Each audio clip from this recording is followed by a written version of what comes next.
ayatnya 156 sampai 160.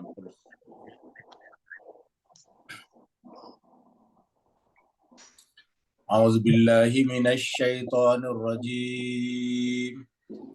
Bismillahirrahmanirrahim. أعوذ بالله من الشيطان الرجيم. بسم الله الرحمن الرحيم. وبكفرهم وقولهم على مريم بهتانا عظيما. وبكفرهم وقولهم على مريم بهتانا عظيما. وقولهم إنا قتلنا المسيح عيسى ابن مريم. وقولهم إنا قتلنا المسيح عيسى ابن مريم رسول الله وما قتلوه وما صلبوه ولكن شبه لهم. رسول الله وما قتلوه وما صلبوه ولكن شبه لهم. وإن الذين اختلفوا فيه لفي شك منه. وإن الذين اختلفوا فيه لفي شك منه. ما لهم به من علم إلا اتباع الظن وما قتلوه يقينا. ما لهم به من علم إلا اتباع الظن وما قتلوه يقينا. بل رفعه الله إليه وكان الله عزيزا حكيما.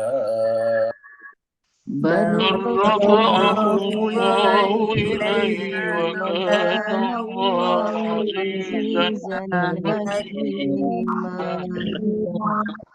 وإن من أهل الكتاب إلا ليؤمنن به قبل موته. وإن من أهل الكتاب إلا ليؤمنن به قبل موته. ويوم القيامة يكون عليهم شهيدا. ويوم القيامة يكون عليهم شهيدا. وبظلم من الذين هادوا حرمنا عليهم طيبات. وبظلم من الذين هادوا حرمنا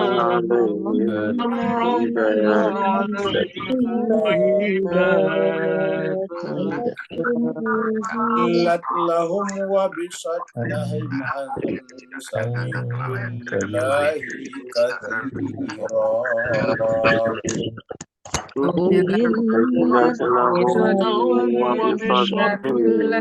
سبيل الله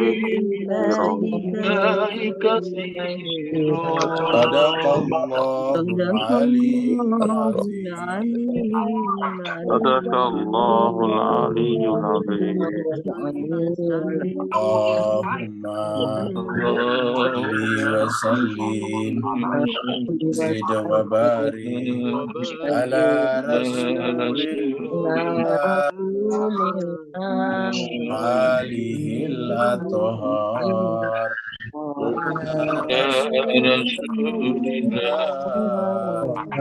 وآله الأطهار. Muhammad.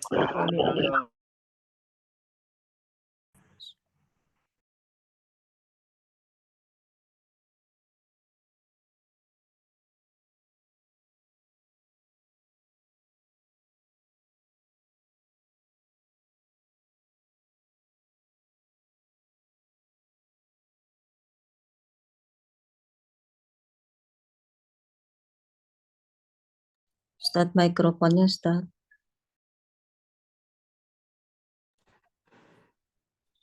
Semoga dengan bacaan kita tadi Allah SWT memberikan sakinah, rahmat, dan juga syifa. Karena Allah SWT mengatakan Al-Quran itu diturunkan sebagai syifa dan rahmat. Dan juga dalam hadis dikatakan membaca Al-Quran mendatangkan sakinah, ketenangan jiwa. Kita teruskan surat An-Nisa kita. Surat An-Nisa ini adalah surat yang keempat. Artinya perempuan. Surat ini turun di Madinah, maka disebutlah dengan surat Madaniyah. Jumlah ayatnya 176 ayat. Dan tadi kita sudah baca sampai 160. Jadi tinggal 16 ayat lagi. 16 ayat itu berarti 3 kali pertemuan. 3 kali pertemuan berarti terakhir besok 1 hari. Terakhir kemarin kita sudah membahas ayat tentang bahwa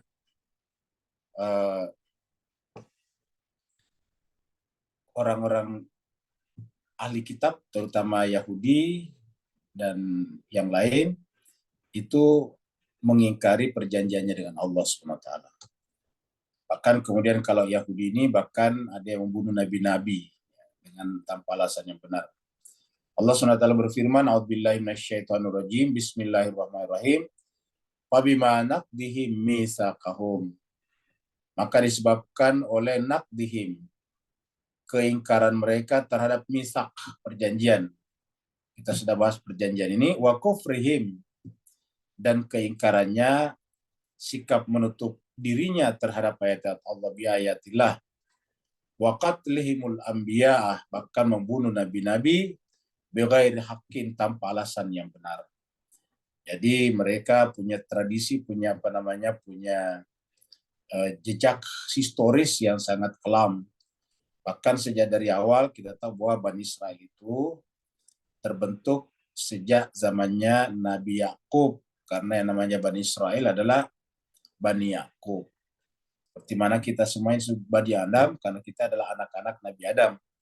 Nah, mereka khusus untuk Bani Israel disebut dengan Bani Yakub, karena Israel itu adalah Nabi Yakub. Nah, sejak zaman Nabi Yakub, dari 12 orang anaknya, 10 diantaranya jahatnya tidak ketulungan, sampai membuang adiknya ke dalam sumur di padang pasir. Adik yang seharusnya mereka lindungi yang masih kecil, mereka yang besar-besar bersekongkol, berkongsi, berkonspirasi untuk membuang adiknya. Nah, sini pun diceritakan lagi kembali, bahkan mereka membunuh nabi-nabi tanpa alasan yang benar. Wa qaulihim, dan bahkan mereka berkata, qulubuna gulf, terhadap setiap datang kebenaran, maka mereka mengatakan, kami tidak siap menerima kebenaran itu karena hati kami tertutup. Allah mengatakan, bal taba'allahu alaiha. Sebetulnya bukan hatinya tertutup, tapi Allah lah yang telah menutup hati mereka. Dan Allah menutup hati mereka bukan perbuatan semena-mena dari Allah, tetapi bikufrihim, disebabkan oleh kekufuran mereka. Wala yu'minuna illa qalila, maka mereka tidak beriman kecuali sedikit. Kenapa? Karena mereka punya semacam keyakinan yang bersifat turun-temurun. Keyakinan ini diwariskan dari satu generasi ke generasi berikutnya, sehingga kemudian selalu ada unsur penolakan kepada kebenaran. Jadi misalnya kita mempertanyakan ayat ini, apa benar ya seperti itu? Nah, kejadian-kejadian seperti di Palestina itu membenarkan, menjustifikasi Al-Quran ini bahwa memang seperti itu adanya. Kita tahu bahwa boleh dikata Israel itu adalah sebuah negara yang didasarkan atas dasar agama yang sama, yaitu agama Yahudi. Begitu juga ras yang sama, yaitu Bani Israel. Dan kita saksikan apa yang mereka lakukan sejak pertama kali mereka ada di sana. Nah, jadi itu sudah menunjukkan sudah menunjukkan fakta, bukti. Dan dunia hanya diam menyaksikan ini. Kemudian ayat baru 156. Ini berbicara tentang ibu daripada Nabi Isa. Wa bi kufrihim, dan disebabkan oleh kekufuran mereka, penolakan mereka. Wa qaulihim, dan perkataan mereka ala Maryam, terhadap Maryam. Mereka akhirnya kemudian disebut oleh Allah SWT sebagai buhtanan azima, sebagai pelaku kedustaan yang sangat besar. Kenapa? Karena menuduh Maryam, padahal mereka tidak punya bukti. Kita sudah sampaikan bahwa hamil tidak menunjukkan bahwa orang itu melakukan perbuatan buruk.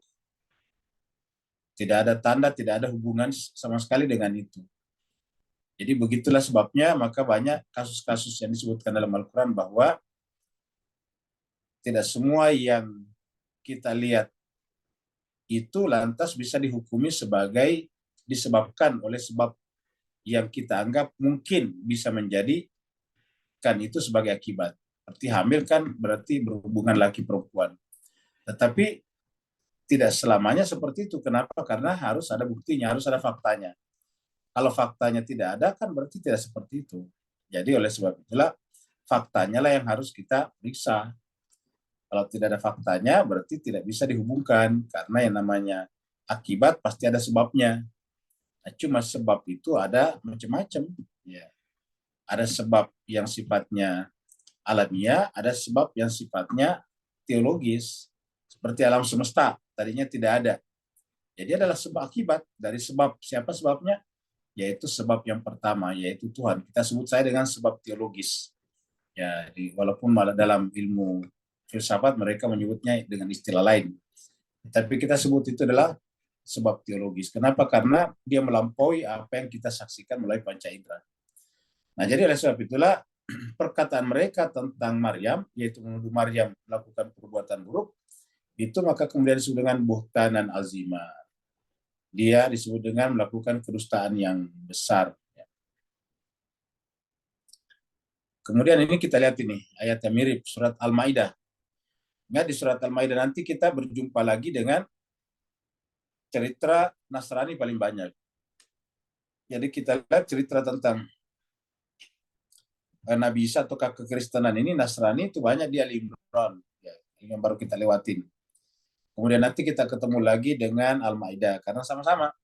Ali Imran artinya keluarga Imran. Keluarga Imran itu ya Nabi Isa, karena Nabi Isa itu adalah cucu daripada Imran. Imran punya istri, istrinya hamil, melahirkan namanya Maryam. Maryam nanti kemudian hamil melahirkan Nabi Isa, seperti itu. Itu surat Al-Imran. Surat Al-Ma'idah, Al-Ma'idah artinya hidangan. Hidangan yang dimaksud di sini adalah hidangan yang Allah turunkan kepada Nabi Isa alaihissalatu wassalam dari langit. Jadi lagi-lagi bicara juga. Nah, makanya kita lihat di sini surat Al-Ma'idah, ya. Surat yang kelima, ayat 75. Allah SWT berfirman, mal masihu benu Maryam illa rasul. Tiadalah Isa al-Masih putra Maryam itu kecuali beliau rasul. Jadi Nabi Isa itu bukanlah Tuhan. Tiada yang pantas disandang oleh Al-Masih ibnu Maryam kecuali sebagai rasul, sebagai utusan. Jadi rasulun, sebagai rasul. Kada khalat min qablihir rusulu. Telah berlalu sebelumnya juga rasul-rasul, dan karenanya sama statusnya. Nah, sebelum Nabi Isa ada misalnya Nabi Yahya, ada Nabi Zakaria dan sebagainya, sampai kepada Nabi Adam. Jadi bukanlah Nabi pertama itu Nabi Isa. Nah, sehingga kemudian kalau yang lain seperti Nabi Adam misalnya, walaupun tidak punya ayah dan tidak punya ibu, tetap disebut sebagai rasul, ya apalagi Nabi Isa yang hanya tidak punya ayah saja. Wa ummuhu, dan ibunya adalah siddiqah. Nah, ini dia tadi. Jadi ketika menyebut Maryam itu dengan bermacam-macam, itu bertentangan atau tidak punya fakta namanya. Karena di sini Allah SWT memberikan pengakuan bahwa ibunya Nabi Isa itu, yaitu Maryam, siddiqah. Ya. Jadi yang dimaksud dengan siddiqah di sini adalah Maryam, yang merupakan ibu Nabi Isa tadi di sini. Jadi ibunya Nabi Isa itu adalah siddiqah, seorang wanita yang selalu berkata benar, tidak pernah dia berdusta, namanya siddiqah. Karenanya disebut dengan wanita suci juga. Ya.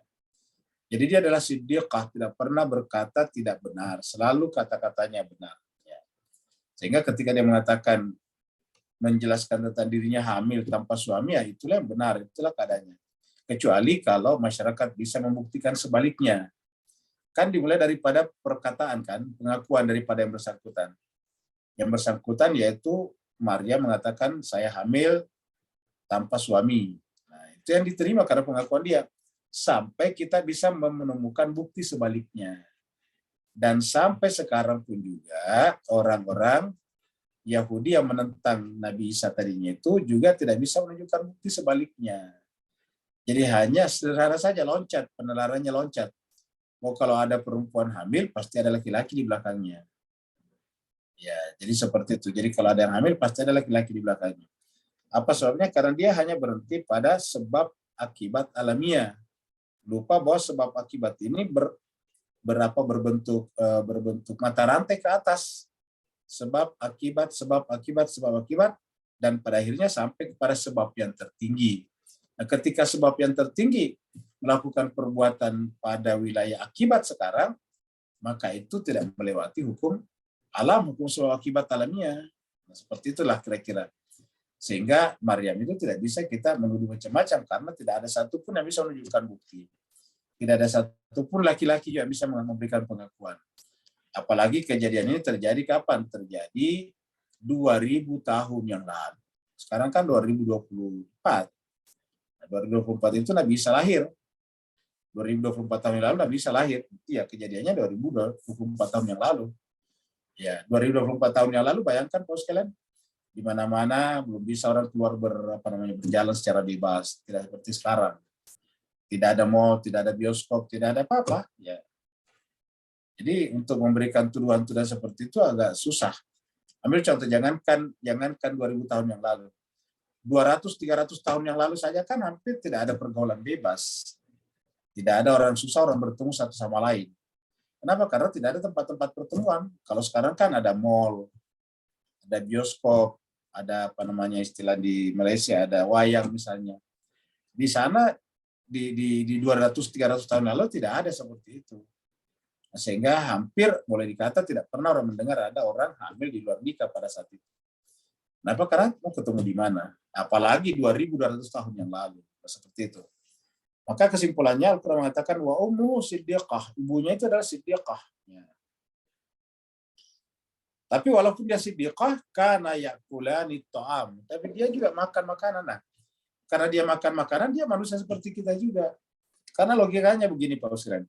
Kalau Nabi Isa itu Tuhan, lalu ibunya menjadi manusia seperti kita, kan berarti Tuhan dilahirkan oleh makhluk. Khalik dilahirkan oleh makhluk, kan terbalik ya. Bagaimana bisa Khalik dilahirkan oleh makhluk? Kan harusnya makhluk dilahirkan oleh Khalik, kan begitu. Logikanya gitu. Tapi ini kok Nabi Isa Tuhan. Dia Khalik. Sementara ibunya adalah makhluk. Mana bukti kemakhlukannya? Ya ini. Dia punya ayah, punya ibu, terus kemudian dia makan. Ini Al-Quran mengatakan kana yakulani ta'am. Namanya Maryam ya makan dengan makanannya. Nabi Isa juga begitu. Ya kulani di sini dua-duanya. Ini kan dua orang. Maksudnya ibu dan anaknya, keduanya, ibunya makan makanan, Nabi Isa juga makan makanan. Jadi ya kulani itu keduanya makan. Karena ya kulani to'ama. Kalau dia makan makanan kan berarti bergantung kepada makhluk juga. Nah, makhluklah yang tergantung pada sesamanya makhluk. Dari sisi kehidupan materi. Karena Nabi Isa adalah seperti kita, dia butuh makanan. Karena ibunya Nabi Isa seperti kita, butuh makanan. Seperti itu. Jadi Al-Quran menjelaskan bahwa tidak ada alasan untuk menyatakan bahwa Nabi Isa itu Tuhan. Unzur kaifa nubayyinu lahumul ayat. Coba perhatikan kata Tuhan. Bagaimana kami menjelaskan ayat-ayat itu. Artinya betapa kuatnya logika Tuhan di sini. Kalau Maryam makan makanan, Nabi Isa makan makanan, lalu atas dasar apa kita menyebut keduanya sebagai Tuhan? Ya, kalau seandainya kita terpaksa mentuhankan Nabi Isa, sementara ibunya tidak Tuhan, ya berarti kan Tuhan lahir dari makhluk. Khalik lahir dari makhluk, kan ini tidak masuk akal. Masa Khalik lahir dari makhluk? Ya, sama misalnya dengan bagaimana mungkin tukang meja lahir dari meja, kan tidak mungkin. Yang bisa meja lahir dari tukang meja, itu cocok. Jadi meja lahir dari tukang meja itu cocok. Tapi kalau tukang meja lahir dari meja, kayaknya nggak cocok. Ya. Rangkaian tapi memang harus tidak cocok, tidak masuk akal. Nah begitulah juga, makanya penyebutan Maryam itu sebagai juga makan makanan menunjukkan bahwa kalau kita memberikan predikat kepada Nabi Isa sebagai putra Tuhan ini jelas keliru. Maka dikatakan, perhatikanlah bagaimana kuatnya penalaran ayat-ayat Allah SWT, tsummanzur, kemudian perhatikanlah anna yufakun, bagaimana mereka tetap berpaling. Jadi begitu kuatnya penalaran ini, mereka tetap berpaling. Kalau begitu apa ya? Karena bukan berdasarkan rasionalitas, tapi berdasarkan dogmatika. Kita masuk lagi kepada ayat berikutnya. Ini adalah ilustrasi Nabi Isa alaihissalatu wassalam. Wa qaulihim, dan perkataan mereka, dan ini kemudian perkataan ini dijadikan sebagai ajaran ya. Inna, sungguhnya kami qatalnal masih, kami telah membunuh al-Masih Isa bin Maryam.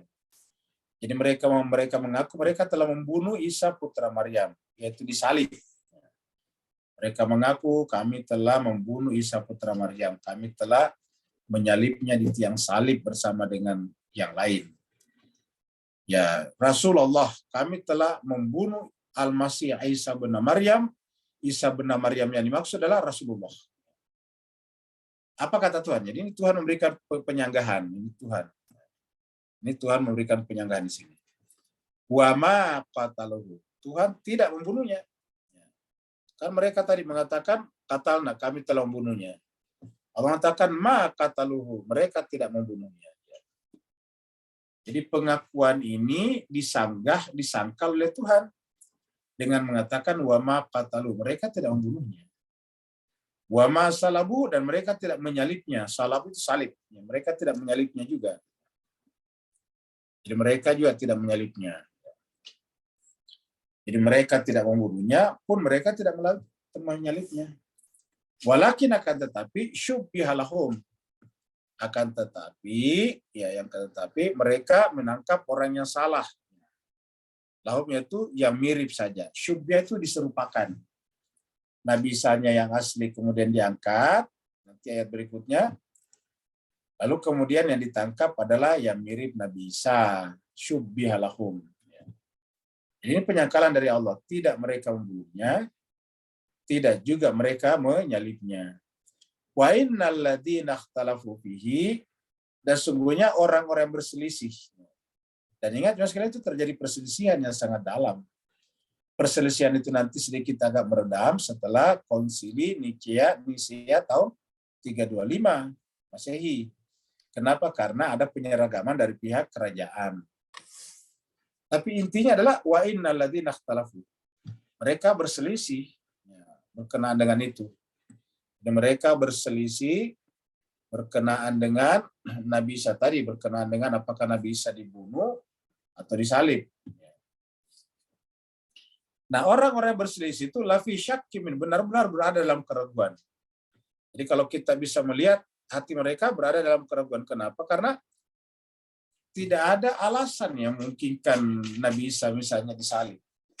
Ya, pertama, mereka yang mengakui Nabi Isa disalib pada saat yang sama mengakui juga Nabi Isa sebagai putra Tuhan, putra Allah, kan gitu. Kalau Nabi Isa itu adalah putra Tuhan, kok bisa disalib oleh makhluk, kan gitu. Lalu di mana mujizatnya Nabi Isa misalnya ketika menghidupkan orang mati? Kan dia punya mujizat menghidupkan orang mati. Kalau dia bisa menghidupkan orang mati, maka harusnya dia Nabi Isa bisa terhindar daripada penyaliban. Karena dipercaya bahwa Nabi Isa itu punya mujizat. Mujizatnya dalam menghidupkan orang mati, menyembuhkan orang kusta, membuat melihat orang buta tunanetra. Jadi itu adalah mujizat-mujizat terkenal daripada Nabi Isa. Tapi pertanyaannya ialah, kemanakah mujizat itu pada saat mereka mengaku bahwa Nabi Isa dibunuh, mereka disalib, mereka menyalib Nabi Isa? Kenapa bisa seperti itu? Nah, ini adalah yang kesulitan menyangganya. Kalau misalnya di dalam versi Islam ada cucunya Nabi misalnya Al-Husain, Sayyidina Husain dibunuh di Karbala. Tapi kan memang tidak pernah tidak pernah diceritakan sebelumnya punya mujizat seperti misalnya kebal terhadap tombak. Kalau seandainya dia ada informasi kalau dia kebal terhadap bacokan, baru dia terbacok, baru kita lihat tuh runtuhlah argumen yang pertama tadi. Jadi tapi memang Nabi Sayyidina Husain selama ini tidak pernah digembar-gemborkan dia punya ilmu ini, ilmu itu. Dia seperti kita saja. Dia hanya menjalankan tugas kenabian ayah dan kakeknya, seperti itu.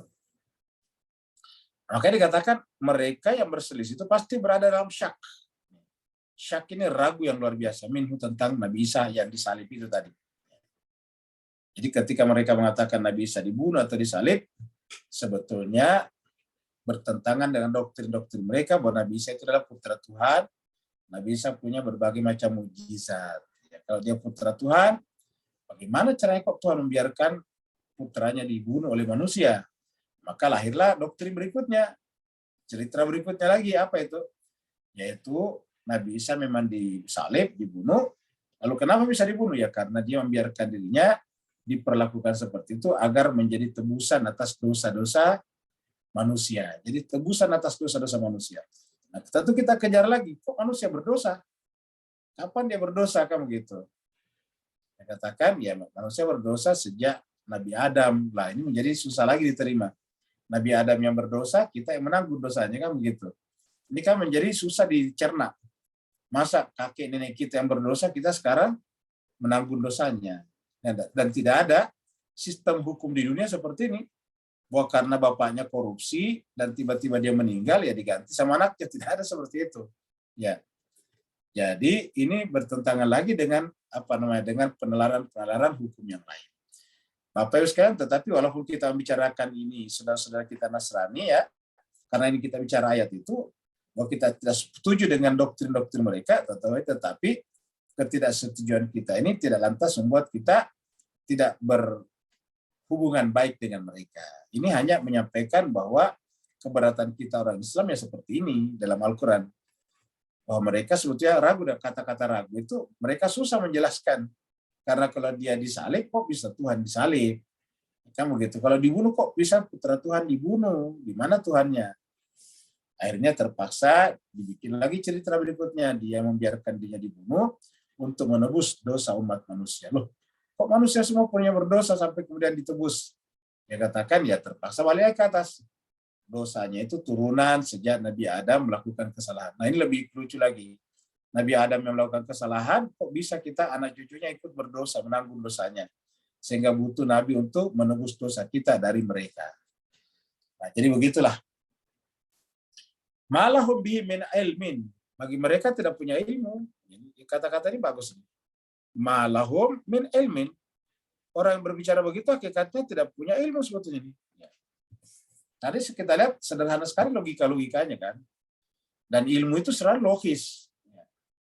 Jadi malahum bihi min ilmin, mereka tidak punya ilmu dalam menyampaikan itu, tidak punya ilmu. Maksudnya tidak sejalan dengan penalaran akal sehat. Illa kecuali ittiba azan, kecuali hanya mengikuti zan, prasangka saja. Jadi yang mereka ikuti itu cuma zan, prasangka, praduga. Wa ma qataluhu yaqina, mereka tidak yakin telah membunuhnya. Jadi yang mengaku membunuhnya pun juga tidak yakin kalau yang dibunuh itu adalah Nabi Isa. Wa ma qataluhu yaqina, mereka tidak yakin bahwa yang dibunuh itu adalah Nabi Isa. Jadi seperti itu.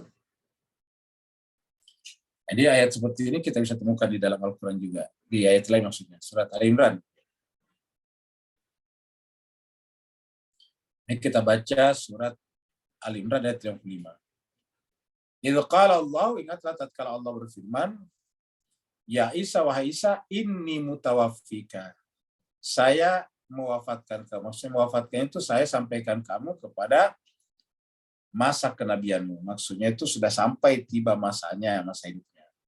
Wafat itu sempurna, tugasnya sudah sempurna. Warafi'uka, nah ini warafi'uka, dan saya mengangkatmu. Warafi'uka, dan saya mengangkatmu ilayya kepadaku. Kata-kata rafi'uka tadi jawaban bahwa dia tidak disalib, tidak juga dibunuh. Tetapi rafi'uka, aku yang mengangkatmu ilayya, kembali kepadaku. Wa mutahhiruka, dan mensucikan kamu, maksudnya membebaskan kamu minal ladzina kafaru, dari gangguan tangan orang-orang yang jahat itu. Jadi dia tidak tersentuh oleh orang jahat itu. Ada kata-kata mutahhir, disucikan, terbebas dari sentuhan tangan alladzina kafaru. Wa ja'ilul ladzina tabauka, dan saya menjadikan orang-orang yang mengikutimu, saya di sini Allah ya. Dan Allah menjadikan, maksudnya Allah menjadikan orang-orang yang mengikuti kamu fauqal ladzina, berada di atas orang-orang yang kafar tadi. Kafar di sini yang ini ya. Yang berusaha untuk membunuh nabi-nabi. Jadi saya nanti akan mengangkat mereka lebih tinggi daripada orang yang kafir tadi. Kapan? Ila yaumil kiamah, sampai hari kiamat. Nah, jadi apa artinya jemaah sekalian? Ayat ini menjelaskan kepada kita bahwasanya kasus Nabi Isa ini bisa terjadi nanti di akhir zaman, seperti kasus Imam Mahdi. Karena ada kata-kata ila yaumil kiamah, dalam pengertian yaumil kiamah kita sudah terangkan, periode menjelang kiamat. Summa ilayya marji'ukum, kemudian kepadakulah kalian akan dikembalikan, kalian kembali. Dan ketika kembali kepadaku, kata Tuhan, fahkumu bainakum, aku akan menghukumi, memutuskan hukum bainakum di antara kalian, fima kuntum, dengan apa yang dulu di dunia, fihi, padanya takhtalifun, kalian perselisihkan. Nanti Allah juga menjelaskan nanti di akhirat. Tetapi sebelum kita sampai di akhirat, ya Tuhan sudah menjelaskan di dunia dengan penalaran yang begitu kuat. Ya. Nah, jadi ini adalah surat Ali Imran ayat 55. Kita ini ayat berikutnya juga mirip dengan ini. Ya. Ayat berikutnya lagi masih bisa ya. Bal, yang benar ialah, kan tadi dikatakan mereka membunuhnya, mereka menyalibnya, tapi terakhir tadi mereka tidak yakin membunuhnya. Nah, bal itu artinya yang benar ialah. Jadi bal itu yang benar ialah. Rafa'ahu Allahu ilaihi. Yang benar ialah Allah mengangkatnya. Jadi ini sama tadi dengan surat Al-Maidah tadi di sini. Ini tadi di sini juga nih. Ya. Rafi'uka, kalau di sini rafi'uka. Aku mengangkatmu. Ya, kalau di sini adalah rafa'ahu Allahu ilaihi. Tetapi yang benar adalah Allah mengangkatnya kembali kepada dirinya. Ya. Jadi Allah mengangkatnya, wa kana Allahu azizan hakima. Dan Allah itu adalah maha perkasa lagi maha bijaksana. Jadi bal rafa'ahullahu ilaihi. Jadi yang ada adalah diangkat, bukan disalib. Nah, mungkin kita bertanya kok kenapa bisa begitu diangkat, bagaimana ceritanya. Nah, menjadi memang susah diterima kalau kita tidak menerima mujizat kelahirannya. Kalau kita menerima mujizat kelahiran Nabi Isa, harusnya kita juga harus menerima mujizat kepergiannya. Kita ulangi lagi. Kalau kita terima mujizat kedatangannya ke bumi ini melalui kelahiran dari seorang ibu yang tidak punya suami, itu mujizat, maka bagaimana mungkin kita menolak mujizat kematiannya, kepergiannya dari bumi ini? Harusnya kan kalau kita terima lahirnya, harusnya juga perginya jadi terima. Kan menjadi kontradiksi namanya. Kalau kita terima mujizat kelahirannya tanpa ayah, tanpa siapa-siapa, tapi kemudian kepergiannya untuk yang terakhir dalam kehidupan ini kita tolak. Kita bersikukuh mengatakan tidak, dia harus dibunuh. Padahal lahirnya saja tidak melalui proses campur tangan manusia. Lalu kenapa matinya harus melalui campur tangan manusia? Disalib, dibunuh, dan sebagainya. Nah, makanya Al-Quran mengatakan yang benar ialah Allah mengangkatnya kepada Allah. Dan kanallahu wa kanallahu azizan hakimah. Allah itu adalah aziz, maha perkasa. Ini adalah azizan hakimah. Jadi tidak ada alasan untuk menolak tadi pengangkatan Nabi Isa, karena datang ke bumi ini pun juga adalah mukjizat, yaitu lahir tanpa ayah. Ibunya hanya langsung hamil begitu saja. Tapi sebelum kita lanjut ke sini, jemaah sekalian berbahagia, kita dulu kembali ke ke sini. Kita lihat dulu ada ayat tadi ya. Kita lihat bagaimana Nabi Isa minta pertolongan ya. Ya ayyuhalladzina amanu, orang beriman, kunu ansarallah. Jadilah penolong-penolong agama Allah. Ini ansarallah, penolong-penolong Allah. Karena di tempat lain Allah mengatakan intansurullah yansurukum. Kama qala, sebagaimana Isa bin Maryam qala berkata, sebagaimana Isa putra Maryam berkata lil hawariyin, kepada pengikut-pengikut setianya 12 orang itu. Apa kata Nabi Isa? Man ansari ilallah. Siapakah gerangan di antara kalian yang sanggup menolong aku kepada Allah. Ini menolong aku kepada Allah. Qala al-hawariyun, berkatalah hawariyun, nahnu ansarullah. Kami yang siap menjadi penolong-penolong Allah melalui kamu, wahai Nabi Isa. Fa'amanat ta'ifatun min Bani Israel, maka sebagian dari Bani Israel itu beriman. Wa kafarat ta'ifah, dan ingkar sebagian. Jadi, fa'ayyadna alladziina amanu, lalu di manakah Allah berpihak? Allah berpihak kepada orang beriman. Ala aduwihim. Kata-kata Allah memberikan pertolongan kan ini bisa dibawa tadi kepada di mana Allah menyelamatkan Nabi Isa dalam pengertian tidak dibunuh. Ya, karena tadi datangnya misteri mujizat, perginya juga misteri mujizat, yaitu diangkat begitu saja. Kalau tadi ibunya hamil tanpa suami, kan berarti bahwa Nabi Isa hadir begitu saja juga di dalam perut ibunya, di dalam rahim ibunya. Ya, jadi Nabi Isa datang langsung hadir begitu saja di rahim ibunya. Kepergiannya juga begitu, langsung hilang begitu saja. Ya, terangkat begitu saja. Karena datangnya adalah tidak melalui proses alamnya, perginya juga tidak menjadi bisa diterima kalau pergi tidak melalui proses alamnya. Karena datangnya ke bumi juga tidak melalui proses alamiah. Justru menjadi kontradiktif apabila di awal kita terima dia datang tidak secara alamiah, tapi di akhir kita tolak kepergiannya tidak secara alamiah. Jadi faya dan alladzina amanu ala aduwwihim fasbahu zahirin. Maka penolong agama Allah itulah yang akan menang. Ya. Nah, jadi kita lihat tadi ini. Ya. Bal rafa'allahu ilaihi. Yang benar adalah Allah mengangkatnya. Jadi yang benar adalah rafa'allah. Jadi yang benar adalah Allah mengangkatnya kepadanya. Wa kana Allahu azizan hakima, dan Allah Maha perkasa lagi Maha bijaksana. Kita masuk pada ayat baru ya. Wa in min ahlil kitabi, dan tak satu pun dari ahli kitab. Jadi in illa artinya tidaklah kecuali ya. Tak ada dari ahli kitab illa kecuali la yu'minan nabihi, akan beriman kepadanya qabla mauti, sebelum kematiannya. Nah, ini kan kata-kata yang menarik. Wa tidak ada satu pun, tidak ada lagi ahli kitab yang tidak beriman kepadanya sebelum matinya. Nah, tadi kan dikatakan diangkat. Menggunakan kata tawafa. Kenapa tiba-tiba mauti di sini? Nah, ceritanya begini Pak sekalian. Jadi Nabi Isa dulu diangkat dari alam kehidupan dunia ini menjadi tidak kelihatan, tapi dia tetap ada.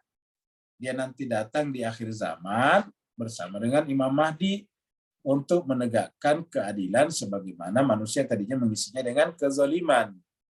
Nah, jadi nanti setelah dia datang ke sini, dia akan mati secara alamiah, mautihi. Nah, cuma ketika dia datang, otomatis ahli kitab yang memang merindukannya juga beriman kepadanya, berdasarkan ayat ini. Ya, nanti para ahli kitab itu beriman. Ini. Ingat kata-katanya tadi, in min ahlil kitab. Tidak ada satupun tidak ada dari ahli kitab itu di akhir zaman kecuali la yu'minanna. Ini sedemikian yakinnya Al-Quran ini tentang akan beriman, menggunakan lam taukid dan nun taukid. La yu'minanna, benar-benar mereka akan beriman. Bihi kepada Nabi Isa qabla mauti, sebelum kematiannya. Nah, setelah dia datang ke dunia ini nanti akan meninggal secara alamiah seperti juga nabi-nabi yang lain. Qabla mauti saja dia datang sebelum kematiannya. Setelah kematiannya datang, maka kemudian terjadi kematian alamiah seperti manusia-manusia yang lain. Nah, pertanyaannya ialah, kalau nanti Nabi Isa datang, turun, kembali ke bumi bersama dengan Nabi Isa, bagaimana membuktikan kalau itu Nabi Isa? Kan bisa saja orang mengaku-ngaku. Seperti banyak orang mengaku-ngaku sebagai Imam Mahdi. Ya. Nah, bagaimana orang mengetahui kalau dia adalah Nabi Isa? Sementara kan tiba-tiba muncul begitu saja. Tidak lagi kita jumpai ibunya Maryam yang Siddiqah itu. Maka para ulama, sebagian ulama menjawab bahwa satu-satunya yang punya mujizat menghidupkan orang mati itu cuma Nabi Isa. Jadi yang bisa menghidupkan orang mati mujizatnya itu diusap adalah Nabi Isa. Nah, maka ketika nanti di akhir zaman, ketika dia datang, ketika banyak orang meragukan apakah dia benar-benar Nabi Isa, dia akan membuktikan kenabi Isaannya, kerasulannya, melalui mengulangi kembali mujizatnya sangat terkenal, yaitu menghidupkan orang mati. Jadi ada orang mati diusap tangannya langsung hidup ya. Orang semua percaya oh itu Nabi benar, Nabi Isa beneran. Nah, maka nanti semuanya akan beriman nih. La yu'minan nabi qabla mauti. Mereka akan beriman sebelum kematiannya. Wa yaumal qiyamati yakunu alaihim syahida. Nah, kata-kata yaumal qiyamah di sini yang kita sebutkan tadi ya sebagai era menjelang hari kiamat. Era menjelang hancurnya alam semesta. Di kata-kata yaum ini bisa diartikan dengan era, zaman. Ketika akan terjadi hari kiamat. Nah, itu maksud. Jadi hari ketika kiamat itu sebelum dan sesudah hari hanya. Ya, sama misalnya dengan lebaran. Lebaran itu kan intinya 1 Syawal sebetulnya. Tapi yang namanya lebaran itu ya beberapa hari setelah tanggal 1 Syawal. Nah, begitulah juga dengan era di sini. Kiamatnya cuma 1 kali, meletup alam semesta hancur. Tetapi peristiwa sebelum itu disebut dengan yaum. Masa sebelum itu namanya yaum. Kemudian setelah kasus itu selesai, kiamat, muncul nanti lagi dalam kehidupan berikutnya, namanya yaum juga, yaumul akhirat. Jadi ini adalah yaumul qiyamah, bukan yaumul akhirat. Yakunu alaihim syahida, maka Nabi Isa menjadi saksi. Jadi Nabi Isa ini menjadi saksi. Menjadi saksi terhadap manusia dan umatnya. Jadi dengan demikian Nabi Isa akan membantu Nabi yang datang setelahnya, yaitu Nabi Muhammad, dan diteruskan oleh cucunya Nabi Muhammad. Nah, kita lihat lagi surat Al-Ma'idah, kita balik ke surat Al-Ma'idah. Jadi tadi kan dikatakan ada orang beriman nih, orang apa orang tadi nih, la yu'minuna. Ada ahli kitab yang benar-benar beriman. Kata beriman itu kan berarti bagus ya, seperti orang beriman lain. Nah, sekarang kita lihat surat Al-Ma'idah ayat 82. Allah berfirman, la tajidanna, kamu akan menemukan, kamu pasti akan menemukan. Asyad dan nasi adawatan. Manusia yang paling keras permusuhannya. Adawa itu permusuhan. Asyad sangat-sangat keras. Jadi kamu pasti akan menemukan di kalangan manusia orang yang paling keras permusuhannya lilladzina amanu, kepada orang beriman. Nah, siapakah orang yang paling, kita kasih tanda dulu nih.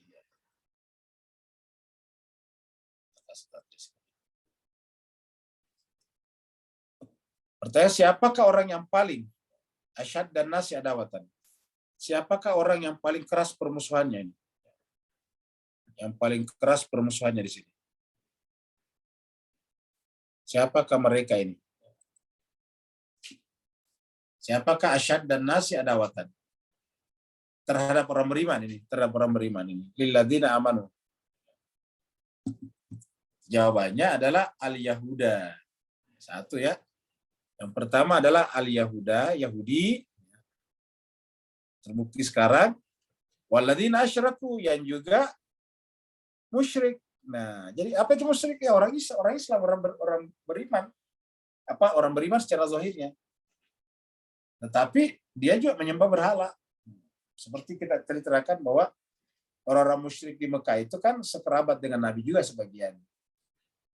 Dan kalau ditanya siapakah menciptakan langit dan bumi, mereka mengatakan Allah. Wa in sa'altahum man khalaqas samawati wal ard la yaquluna Allah. Kalau engkau tanya kepada mereka,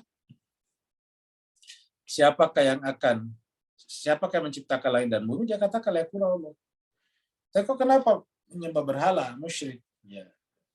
Dan musyrik ini puncaknya di Mekah pada saat itu. Dan kebanyakan sponsor-sponsor musyrik ini adalah dari kalangan Umayyah. Ya, seperti Abu Sufyan misalnya, Muawiyah, terutama mereka sebelum Islam juga begitu. Dan yang lain lagi. Peperangan Badar itu kan sebetulnya boleh dikatakan perang antara itu sebetulnya, antara pengikut Bani Hashim dan Muhammad dengan pengikut Bani Umayyah, Abu Sufyan. Ya, seperti itu. Nah, jadi asyaraku ini syirik, dan mereka ini ahli orang Mekah, penduduk Mekah asli. Ya. Nah, mereka percaya kepada Allah, tapi mereka menyembah berhala-berhala. Mereka menyembah berhala-berhala. Nah, wala tajidan akrabahum, tapi juga kamu menemukan. Jadi kita sudah dapatkan ada dua tadi yang paling keras permusuhannya. Paling keras permusuhannya, yang pertama ini adalah Yahudi, yang kedua ini adalah orang musyrik. Kalau musyrik ini artinya kita sebut saja percaya kepada Allah sama dengan orang Islam, tetapi bergantung kepada sesama makhluk, sesama manusia, bergantung misalnya kepada negara-negara besar, asyraku. Baru kemudian walatajidanna. Jadi kalau kalian di sini tadi latajidanna asyad dan nasi adawatan, maka ada juga latajidanna akrabahum. Nah, ini kalau di sini tadi kan asyad dan nasi adawatan. Kalau di sini ada mawaddatan. Di sini adalah yang muncul adalah mawaddatan ini. Kamu juga akan menemukan akrabahum yang paling dekat hubungan kekerabatannya dengan orang Islam. Wala tajidanna, kamu akan menemukan pasti akrabahum.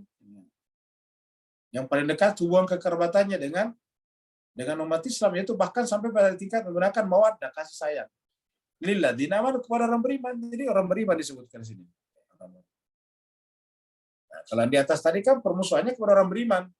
Kalau di sini adalah hubungan kekerabatannya dan kasih sayangnya kepada orang beriman. Akrabah itu paling dekat hubungan kasih sayangnya kepada orang beriman. Jadi ada Nasrani, siapa mereka itu? Kalau yaitu yang berkata inna nasara, kami adalah Nasrani. Jadi ada Nasara yang bagus nih. Nah, boleh jadi cuma sekedar bahagia, boleh jadi kalau kita lihat sekarang ya boleh jadi Nasara yang Ortodoks Timur. Karena apa? Karena kita lihat misalnya orang-orang Nasrani yang ada di Lebanon, yang ada di Palestina, yang mendukung yang mendukung perjuangan Palestina, kebanyakan Nasrani Ortodoks Timur, Kristen Ortodoks Timur. Nah begitu ya sekarang kita lihat yang mati-matian membela itu adalah seperti misalnya Rusia. Rusia itu kan Ortodoks Timur, ya, Nasara juga mereka, tapi beda dengan Barat, kan ribut mereka juga. Yang Barat ini adalah Katolik, Protestan, yang sedangkan Timur adalah Kristen juga, Ortodoks Timur. Kalau Bapak Ibu mengikuti perkembangan di dunia sekarang setelah ledakan di konser musik kemarin di Moskwa itu, nah itu kan bersikuku. Rusia tidak pernah mau menggunakan kata Islam, luar biasa. Tidak juga mau menggunakan kata ISIS. Tapi Amerika dan media-media massa mainstream di bawahnya, semuanya bersikuku itu ISIS yang melakukannya. Coba baca beritanya. Ya, dan Amerika menyebut-nyebut ISIS seraya membebaskan Ukraina. Sedangkan dari pihak Rusia sudah menemukan bukti, kan ditangkap itu tidak semuanya mati. Sekarang diadili kan, Bapak Ibu baca beritanya. Sudah langsung diadili. Tadi langsung pengadilan hari pertama dihadirkan. Nah, mereka ternyata kan adalah orang-orang yang dibayar 500 juta, 800 juta, macam-macam. Ya, untuk melakukan itu. Cuma sampai sekarang dia belum mau menyebut siapa di belakangnya. Tapi intinya adalah mereka sudah mempersiapkan koridor pelarian masuk ke Ukraina. Nah ini coba jual sekalian. Tetapi Amerika tetap jual apa? ISIS, NISK, negara Islam Irak dan Suriah, Khurasan, kamu gitu. Ini bersikuku ini NIS yang melakukan. Kenapa? Ya karena memang ini diciptakan oleh mereka untuk menyembunyikan tangannya, lempar batu sembunyi tangan, gitu. Ya, jadi dia melempar, tetapi nanti dituturkan kepada ISIS, NIS itu.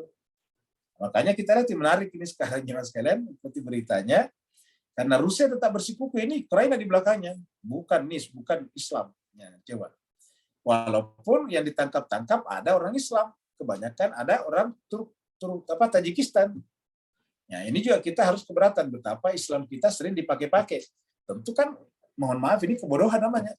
Dibayar 850 juta, 500 juta melakukan itu. Tapi memang di negara Asia Tengah itu, di antara yang miskin itu Tajikistan. Nah, jadi inilah jemaah sekalian, bagaimana Islam itu hanya dijadikan sebagai permainan Barat. Ya. Permainan Barat. Hebatnya lagi, mayoritas umat Islam kagum kepada Barat. Padahal yang paling menjadikan Islam itu sebagai korban adalah Barat. Justru Rusia tidak. Nah, jadi inilah jemaah sekalian berbahagia. Jadi kalau mereka berkata inna nasara, kami Nasrani. Inilah yang disebut di sini dengan la tajidanna akrabahum mawaddatan lilladzina amanu alladzina qalu inna nasara. Kenapa mereka berkata begitu? Kenapa mereka kok hubungannya dengan orang Muslim bagus, orang beriman? Dalika yang demikian itu bi'anna, karena minhum di antara mereka kisisina, ada pendeta-pendeta. Waruhbana, ada pastor-pastor juga, ada agamawan, ada pastor, ada uskup, kira-kira begitulah. Ya. Ruhbana itu biasa diartikan dengan rahib-rahib. Ya. Jadi ada, dan mereka itu mereka itu la yastakbirun, tidak pernah menyombongkan diri. Dan Bapak Ibu sekalian, Kristen Ortodoks Timur ini juga tidak agresif. Kalau yang Barat ini kan Katolik Barat, ya itu kan menyebar ke seluruh dunia, masuk ke pelosok-pelosok mengkristenkan orang. Kalau ini enggak, gitu. Nah, intinya la yastakbirun, mereka tidak pernah istighfar. Mereka juga menempuh cara-cara kehidupan yang bersifat rohani, itu la yastakbirun. Nah, ini diakui di dalam Al-Quran. Nah, jadi inilah nanti Kristen yang kalau kita lihat boleh jadi inilah dimaksud tadi dengan di sini. Yang tadi katakan illa la yu'minanna. Wa in min ahlil kitab, kan ada kata-kata min. Ada min berarti kan tidak semuanya ini. Dan tiadalah dari ini. Tiadalah min ahlil kitab, di antara ahli kitab itu kecuali bahwa ada yang la yu'minanna, benar-benar beriman kepada Nabi Isa qabla mauti, sebelum Nabi Isa meninggal, datang dulu baru kemudian mati secara alamiah. Nah, jadi seperti itu. Dan dia datang sebagai saksi.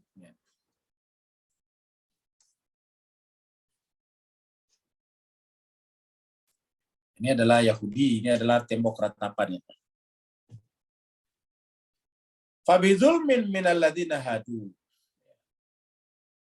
Maka disebabkan oleh kezaliman. Siapa? Minal ladzina hadu. Jadi karena perbuatan zalimnya orang Yahudi ini, ya. Karena kesalahan dari dulu ini, bukan pada zaman Nabi Isa, dari dulu, haramna, kami kata Tuhan mengharamkan alaihim kepada mereka thayyibatin, makanan-makanan yang aslinya baik. Makanan-makanan yang aslinya suci, bersih, diharamkan. Uhillat lahum, yang tadinya dihalalkan pada mereka. Yang uhillat, yang tadinya dihalalkan, maka salah satu hukuman yang Allah berikan kepadanya adalah dengan melarang mengakan makanan tertentu. Karena kezalimannya. Jadi artinya bahwa Yahudi ini terkenal dengan kezalimannya. Tentu kita sampaikan tadi, tentu tidak semua. Karena di sini ada minnya juga. Wa bisaddihim, dan kerja-kerja mereka untuk selalu menghalangi manusia an sabilillah, dari jalan Allah, kathira. Banyak menghalangi orang dari jalan Allah. Sampai sekarang terbukti nih. Kathira ini artinya sering melakukan itu. Wa bisaddihim an sabilillah. Apa yang dilakukan sekarang di Gaza ya, menghalangi orang dari jalan Allah, menghalangi bantuan masuk, menghalangi PBB beraktivitas di sana dan sebagainya, menghalang-halangi, merusak rumah sakit dan sebagainya, bahkan pengungsi-pengungsi ditembakin. Jadi wa bisaddihim an sabilillah katsira. Nah, pertanyaannya apa aja yang diharamkan di sini? Nah, disebutkan di sini. Ini ada di sini. Nah, dia akan disebutkan di sini. Surat Al-An'am ayat 146. Jadi penjelasan daripada ini surat Al-Nisa ayat 190 tentang haramna, tentang yang kami haramkan kepada Yahudi ini adalah di sini surat Al-An'am ayat 146. Wa 'alal ladzina hadu, dan kepada orang-orang Yahudi haramna, kami mengharamkan. Apa yang diharamkan? Kulladzi zufrin, setiap hewan-hewan yang berkukuh. Maksudnya burung-burung yang berkukuh. Hewan-hewan juga seperti misalnya kan yang berkukuh itu pasti haram. Wa minal baqari. Wa minal baqari, makanya kan seperti misalnya kucing, apa segala anjing itu kan haram karena berkukuh. Wa minal baqari, dan juga dari, tapi ini enggak masalah, tapi ini adanya di sini nih. Wa minal baqari, dan dari sapi. Wal ghanami, kambing. Dari daging kambing, dari daging sapi dan dari daging kambing, haramna alaihim, kami juga haramkan kepada mereka. Apanya diharamkan? Syuhumahuma, yaitu lemaknya, lemak keduanya. Jadi Allah mengharamkan lemak keduanya pada mereka. Illa, kecuali ma hamalat zuhuruhuma, kecuali lemak yang menempel, yang terbawa bersama dengan zuhuruhuma, bersama dengan bagian punggung daripada sapi dan domba tersebut, sapi dan kambing tersebut. Awil hayawa, atau lemak yang ada di apa namanya yang ada di perut usus besarnya, perutnya, au makhtalata biazmin, atau yang tercampur dengan tulang. Nah, jadi sudah disebutkan. Dalika, begitulah, jazainahum, kami membalas mereka, kami menghukum mereka, bibagihim, karena kedurhakaannya.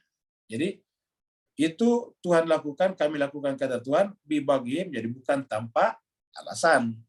Alasannya karena bagiun, durhaka. Wa inna lasadikun, dan kami selalu benar dalam menerapkan hukum. Jadi mereka sudah diberikan dalam Al-Quran bahwa mereka dihukum gara-gara sifat-sifat kezaliman mereka. Jadi wabisaddihim an sabilillah katsira. Inilah jemaah sekalian berbahagia, pembahasan kita tentang hari ini melanjutkan pembahasan-pembahasan sebelumnya tentang Bani Israel dan terutama Yahudi juga di sini, dan apa yang kita baca sesuai terkonfirmasi dengan fakta yang terjadi sekarang di sekitar kita. Jemaah sekalian, sebelum bertanya, ada pertanyaan kemarin dari Pak Burhan yang tidak terjawab ya, karena kita sudah terlanjur tutup, baru masuk pertanyaan daripada Pak Burhan. Yaitu beliau bertanya, seperti mana umat terdahulu yang mengkhianati nabi-nabinya, artinya banyak mengkhianati nabinya. Apakah kita juga terdedah dengan sikap sedemikian? Jawabannya iya, karena ini namanya penyakit hati. Nah, makanya kita berusaha jangan sampai termasuk di dalam orang yang berpenyakit tersebut. Jadi khianat ini sesuatu yang menjadi hal yang menjadi biasa penyakit hati manusia. Bukan hanya dulu, tapi kapan saya? Sekarang dan akan datang. Nah, makanya kita berpegang kepada Al-Quran supaya jangan sampai masuk di sana, karena kita sudah terangkan bahwa Al-Quran itu fungsinya sebagai syifa, pengobat, penyembuh. Ya. Jadi menyembuhkan penyakit-penyakit seperti dari khianat, apalagi mengkhianati Nabi, ya Al-Quran. Karena kita tahu di masa berbahagia setelah Nabi wafat kan terjadi pertumpahan darah. Apa sebabnya kira-kira? Ya, tentu saja karena apa yang disampaikan Nabi tidak dilakukan sepenuhnya. Sehingga kemudian yang terjadi adalah perang saudara demi perang saudara, dan sampai sekarang ya melemahnya umat Islam. Umat Islam secara kuantitatif sudah banyak, tetapi secara kualitas seperti tadi digunakan seperti membuat NIS atau ISIS, Khurasan, ISIS-K, sudah dibuat menjadi teroris-teroris, kan memang orang Islam yang diperbuat begitu, walaupun kita tahu di belakangnya siapa, tetapi kan orang Islam gampang sekali ditipu-tipu dengan istilah khilafah, khalifah. Kenapa? Karena tidak merujuk kepada Al-Quran. Kalau berbicara khilafah dan tidak merujuk kepada Al-Quran, pasti gampang disalahpahami, gampang disalahgunakan. Tapi kalau kita berbicara tentang khalifah dan merujuk kepada Al-Quran, tidak mungkin. Karena jelas dalam Al-Quran setiap kata khalifah selalu pelakunya Allah. Ketika Allah mengangkat Nabi Daud sebagai khalifah, menggunakan kata-kata, ya Daud, inna ja'alnaka khalifatan fil ardh. Kami. Kenapa kata kami? Karena Nabi Daud ini diangkat oleh Nabi sebelumnya, terutama oleh misalnya Talut. Begitu. Talut ini orang suci, diangkat oleh Nabi sebagai pemimpin perang melawan Jalut. Nah, begitu. Jadi Daud itu dipilih, Talut juga dipilih. Nah, seperti itu. Nah, jadi semuanya dipilih. Pemilihan inilah yang menjamin kontinuitas pelaksanaan tugas kenabian tersebut. Nah, ketika ini kemudian dihilangkan, maka otomatis ya orang-orang manapun juga bisa membuat khalifah. Nah, begitulah juga dalam kata-kata ini ja'ilun fil ardi khalifah, itu juga adalah khalifah ditunjuk oleh Allah. Surat Al-Baqarah tentang Nabi Ibrahim jadi imam. Benar kata ja'il juga, ini ja'ilu kalinas imam, semuanya begitu. Jadi selalu Tuhan yang punya domain, Tuhan yang punya otoriti untuk memilih pengganti pelaksana tugas keagamaannya. Nah, ketika ini istilah imam, istilah khalifah, kan istilah Al-Quran. Tapi ketika istilah ini tidak dikontekstualisasi dengan Al-Quran, ya maka kemudian keluar daripada konteksnya.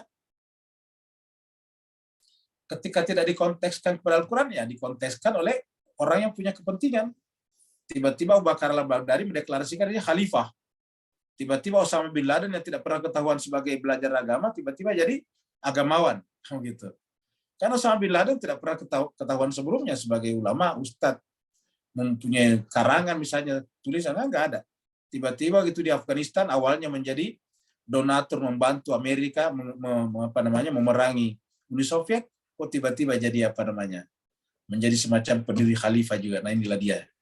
Ketahuan semuanya siapa di belakangnya, tapi itu tadi ada unsur kelemahan kita umat Islam, yaitu tadi tidak berpegang teguh kepada Al-Quran sehingga kita bisa atau dengan gampang dibawa-bawa keluar.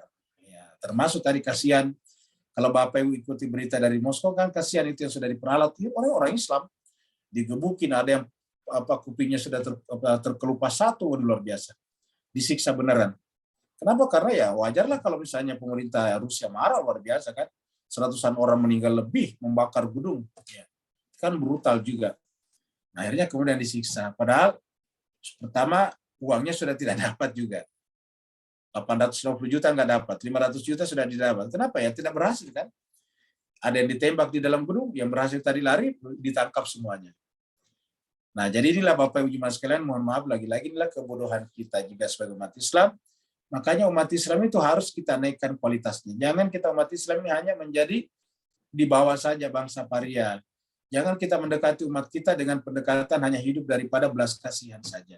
Mari kita memberikan dorongan, support, motivasi kepada umat Islam agar umat Islam itu bisa mandiri, bisa kuat, bisa menjadi kuntum khaira ummatin ukhrijat linnas.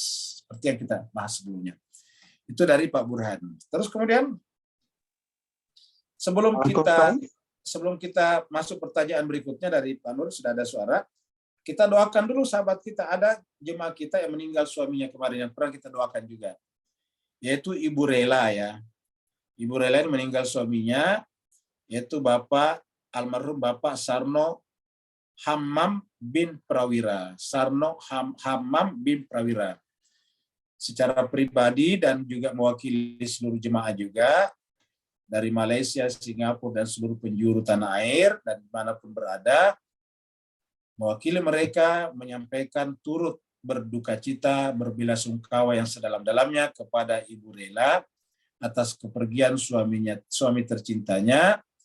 Semoga Allah berikan ketabahan, kekuatan, dan keikhlasan kepada Ibu Rela, dan almarhum Bapak Sarno Hammam bin Prawira diterima di sisi Allah SWT, diampunkan segala dosa dan kesalahannya, dibukakan pintu-pintu langit, dimuliakan kuburannya, dan ditinggikan derajat dan kedudukannya, serta dimasukkan ke dalam golongan para nabi dan rasul. Kita bacakan Fatihah untuknya, ala hadinnya walikunatin saleha, bihaqi Muhammadin wa ali Muhammad, wa bihaqil Fatihah, wa sirril Fatihah, wa bikaramatil Fatihah, wa bimujazil Fatihah, khususan ila almarhum Bapak Sarno Hammam bin Prawira. Al-Fatihah ma'as-salawat. Allahumma salli ala Muhammad wa ali Muhammad. Allahumma salli ala Muhammad wa ali Muhammad. Allahumma salli ala Muhammad wa ali Muhammad. A'udzubillahi minasyaitonir rajim. Bismillahirrahmanirrahim. Alhamdulillahi rabbil alamin. Arrahmanir rahim. Maliki yaumiddin. Iyyaka na'budu wa iyyaka nasta'in. Ihdinas siratal mustaqim. Siratal ladzina an'amta 'alaihim ghairil maghdubi 'alaihim waladdallin. Amin. Allahumma ghafir lahu warhamhu wa'afihi wa'fu anhu wa akrim nuzulahu wasi madakhalahu warfa darajatahu wa adkhilhul jannata mal abrar ya aziz ya ghafar ya arhamar rahimin. Alhamdulillah. Pak Nur silakan, Pak. Barakallahu fiik. Salam takziah Bu untuk family kepada kami. Assalamualaikum. Kembali pada ayat 158 Ustaz. Bagaimana dalam konteks Imam Mahdi di Ghaib Kubra ni, kalau kita selarikan dengan apa yang Allah mampu buat di ayat 158 Ustaz. Barakallahu fiik. Afwan. Nah, jadi cuma sekali berbahagia di dalam ayat 158 ini jelas dan sama tadi dengan surat Al-Maidah juga tadi. Bahwa bal rafa'ahullahu ilaihi. Nah, jadi ini sebetulnya bukan hanya berlaku pada Nabi Isa, tapi juga berlaku pada Imam Mahdi. Jadi nanti sejalan dengan Al-Quran, apabila Imam Mahdi kita percaya, pernah ada, baru kemudian diangkat. Kenapa kita katakan ini? Karena ada saudara-saudara kita yang percaya juga dengan Imam Mahdi, tetapi belum pernah hadir. Tiba-tiba muncul. ya apa namanya tuh tiba-tiba muncul nanti di Multazam di Mekah sana, di Ka'bah.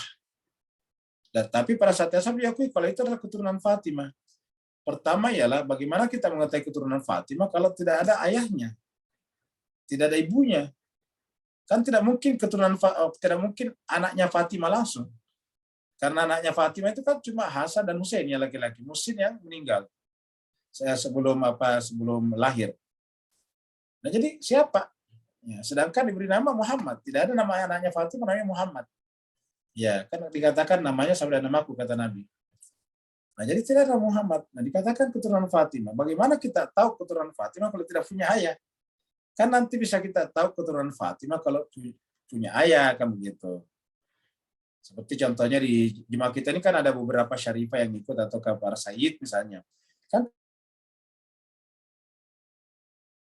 untuk kata bapaknya siapa bisa ditarik gitu. Tiba-tiba datang mengaku sebagai Imam Mahdi keturunan Fatimah, nggak punya ayah. Nah gimana buktikannya? Ya, maka yang benar ialah seperti Nabi Isa ada lahir kan gitu. Terus kemudian mau dibunuh diangkat, nah itu cacat. Ya. Nah, dalam pandangan kami dan dengan Al-Quran, sejalan dengan Al-Quran, ya harusnya pernah ada baru diangkat. Kasusnya harus sama ini, karena tidak ada bedanya.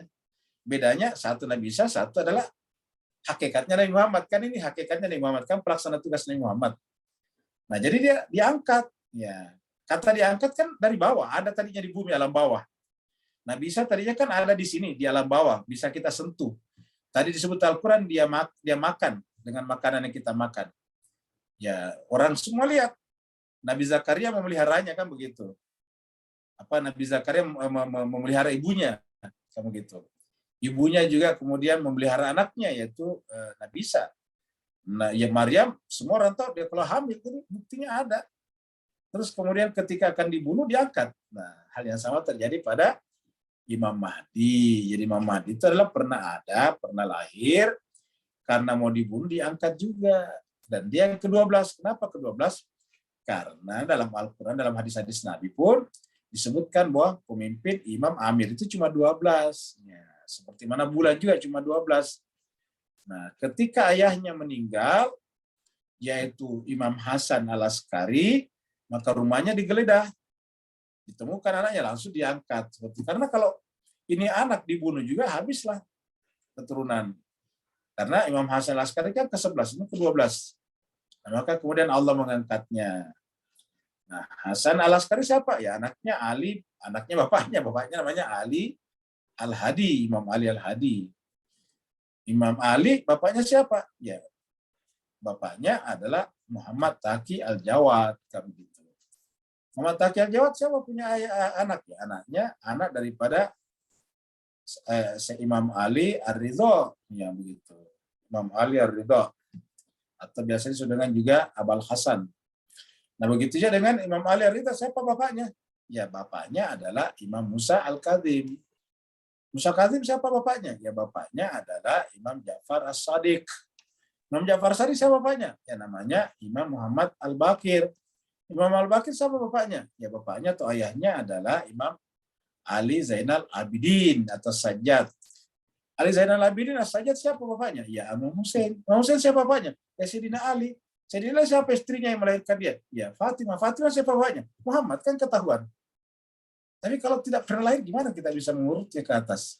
Dengan demikian, konsep Imam Mahdi harus sama dengan Nabi Isa, yaitu diangkat. Kapan diangkat? Ketika akan dibunuh. Sama persis. Karena apa? Karena Al-Quran selalu berbicara tentang fakta yang sama. Seperti itu jemaat sekalian. Jadi dengan demikian, dia juga bal rafa'ahullahu ilaihi. Dan kata-kata mereka semuanya, para pelanjut kenabian ini sama. Hendaklah manusia menolong Allah melalui dirinya, hal min nasrin yang suruni.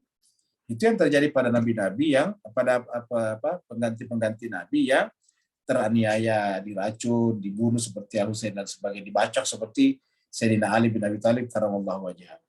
Nah, jadi konsepnya sama dengan demikian, dia pernah ada baru diangkat. Seperti mana Nabi Isa pernah ada dan diangkat. Dan nanti di akhir zaman pada saatnya nantinya dia turun lagi. Apa artinya turun? Dia terindrai lagi. Karena kan sebetulnya tetap ada, cuma tidak terindrai. Tidak terindrai. Dan kalau kita belajar sekarang ilmu fisika modern, ya kita sudah bisa menyebutkan bahwa sebetulnya orang-orang itu orang matematika modern juga bisa, orang-orang punya fisik seperti ini bisa dalam kondisi tertentu tiba-tiba tidak kelihatan fisiknya.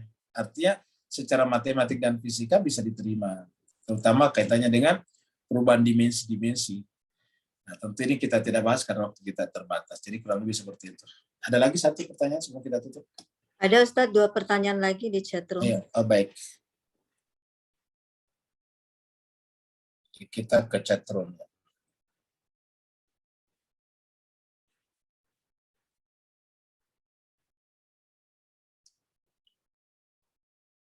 Yang pertama dari Pak Andes, ya. Pak Andes Wardi, ini tetangga ini. Anak Nabi Yakub yang 10 orang yang dinilai jahat. Bagaimana terbentuk kepribadian jahat tersebut? Bukankah bentukan awal kepribadian seorang itu fondasinya daripada asuh orang tua? Bagaimana informasi sejarah mengenai Nabi Yakub dalam mendidik putra-putranya? Sudah benar bahwa setiap orang tua pasti mendidik putra-putranya, tapi satu hal, manusia tetap punya kebebasan untuk memilih. Ya, pendidikan tidak menghilangkan free will dan free choice. Ya, kita ulangi lagi, pendidikan sebaik apapun tidak menghilangkan free will dan free choice. Sehingga manusia tidak bisa diprogram seperti robot atau ke komputer. Kenapa? Karena manusia punya pilihan. Ini bukan hanya terjadi pada Nabi Yakub, tapi terjadi juga pada Nabi Nuh. Ya. Satu. Yang kedua, di dalam rumah kenabian, tidak hanya nabinya saja, ada pihak lain juga, ada ibunya misalnya. Jadi yang memberikan pengaruh kepada anak itu tidak hanya bapaknya, tidak hanya ayahnya, tapi juga ibunya. Nah, kita lihat misalnya kasusnya misalnya Nabi Nuh, itu adalah karena ibunya, seperti itulah. Nah, jadi dengan demikian, adanya yang jahat, tidak lantas kita mengatributkan kejahatan itu pada ayahnya. Ayahnya, bapaknya telah menjalankan tugas edukasinya dengan sesempurna-sempurnanya, tetapi ujung-ujungnya yang mempunyai pilihan bebas adalah tetap anak tersebut. Ya, seperti itu. Dan ini banyak kita lihat dalam kehidupan kita. Kita tidak usah bicara yang jahat dan yang baik. Kita bicara misalnya dalam pilihan-pilihan kehidupan. Misalnya seorang bapak yang dokter berhasil mendidik anaknya pasti dengan nilai-nilai kedokterannya. Setiap hari anaknya ikut pergi ke rumah sakit atau ke tempat praktek. Di rumah bapaknya bicara tentang obat-obatan, tentang operasi dan sebagainya. Tapi pertanyaannya ialah apakah rumah tangga yang setiap saat diskusinya di meja makan ini adalah tentang obat-obatan, tentang kedokteran, tentang medis, lantas kemudian anaknya berminat untuk masuk fakultas kedokteran? Jawabannya banyak yang terjadi sebaliknya. Ya, banyak dokter yang anaknya tidak ada yang menjadi dokter. Hal yang sama terjadi pada tentara, kan begitu. Tentara kalau mendidik anak itu luar biasa disiplinnya. Dan tentara terutama kalau dia lulusan akademik kan punya peluang untuk punya kans untuk ke atas jadi pejabat tinggi karena kan jalur karirnya memang ke situ, jadi jenderal misalnya. Tapi tidak sedikit juga jenderal atau tentara yang anaknya tidak ada jadi tentara, kan gitu. Anaknya Prabowo misalnya tidak jadi tentara, kan gitu. Ya. Anaknya Pak Wiranto tidak ada yang jadi tentara dan banyak lagi yang lain. Jadi ini juga adalah menunjukkan bahwa pendidikan itu harus dilakukan oleh orang tua, tetapi sepintar-pintarnya orang tua mendidik tetap tidak bisa menghilangkan, mengambil free will dan free choice daripada anak tersebut. Karena ciri manusia itu adalah pada free will dan free choice-nya, sehingga manusia tidak bisa diprogramming seperti mana kita memprogram komputer pakai AI, misalnya AI. Yang kedua, berikutnya lagi. Dari Pak Masyhur, ya. Mohon pencerahan dan penegasan yang dimaksud orang-orang Nasrani, pendeta dan lain serta tidak sombong baik. Nah ini kalau Pak Masyhur rajin membaca berita-berita Kristen di Timur Tengah, itu ada, kita sampaikan ada 2 macam ini Kristen secara garis besar ya. Ada Kristen Katolik, ya, Katolik yang berpusat di Vatikan sekarang, yang tadinya adalah ikut dengan Romawi Barat, kan begitu. Jadi namanya Katolik. Kemudian nanti di dalam Katolik ini terbagi lagi dua, yaitu Katolik yang tidak mau ikut kepada Vatikan, ikut kepada Raja Inggris. Nanti namanya adalah Katolik Anglikan, bukan Vatikan, tapi Anglikan, hanya di Inggris. Ya, karena ada kasusnya pada saat itu raja ingin menikah lagi dan tidak dibolehkan oleh Vatikan, akhirnya ada keluar bikin sendiri, gitu. Namanya Anglikan. Nah, kemudian dalam perjalanannya juga di dalam Katolik ini juga terjadilah semacam keberatan-keberatan. Ada semacam reformasi muncul. Lahirlah Protestan. Protestan itu adalah reformasi yang terjadi dalam diri Katolik. Nah, itu di barat, Romawi Barat. Romawi Timur, kamu gitu. Itu adalah Kristen Ortodoks Timur namanya. Yang di gerejanya juga mirip masjid. Jadi kalau Bapak Ibu sekalian kalau lihat kalau Kristen Barat itu gereja Barat itu sudut-sudutnya tajam begini. Sedangkan kalau misalnya baik menaranya ataupun gerejanya itu pasti begini. Nah, sedangkan kalau Kristen Ortodoks Timur itu seperti masjid pakai kubah. Ya, lihat di YouTube banyak kok ya. Kita lihat gereja-gereja seperti di Rusia misalnya atau di negara-negara Eropa Timur itu pasti gerejanya kayak gerejanya mirip sekali dengan masjid. Kalau tidak ada salibnya pasti kita sangka masjid. Ya, jadi seperti itu. Nah, mereka inilah yang tidak agresif, tidak seperti Barat tadinya. Dan mereka ini lebih dekat kekerabatannya dengan umat Islam, bahkan pendukung utama Hizbullah di Lebanon itu orang Kristen Ortodoks Timur, namanya Maronit. Ya. Jadi di Lebanon itu mitra utamanya Hizbullah justru Kristen, gitu. Dia kerjasama dengan Hizbullah di politik di Lebanon. Ya, itu Maronit. Ya, seperti misalnya Michel Sulaiman misalnya itu kan dari situ tuh. Ya, dijadikan sebagai presiden. Michel Aoun misalnya. Nah, itu adalah Kristen Ortodoks Timur. Jadi ini ada Pak Masur. Jadi di Timur Tengah ada, dan yang Kristen seperti ini hubungannya dengan Islam itu dekat. Jadi ada dua. Nah, ada juga pembagian Kristen berdasarkan teologi. Ada Kristen yang namanya Trinitarian dan ada Unitarian. Apa itu Unitarian? Percaya kalau Tuhan cuma satu, bukan tiga. Jadi ada, walaupun tidak banyak, tapi ada. Saya biasa ketemu. Jadi dia tidak percaya kalau Kristen Tuhan itu tiga, dia tetap satu, namanya Unitarian. Yang mayoritas yang ada kita saksikan itu namanya Trinitarian, mempercayai pada tiga Tuhan, yaitu tadi Trinitas. Ya.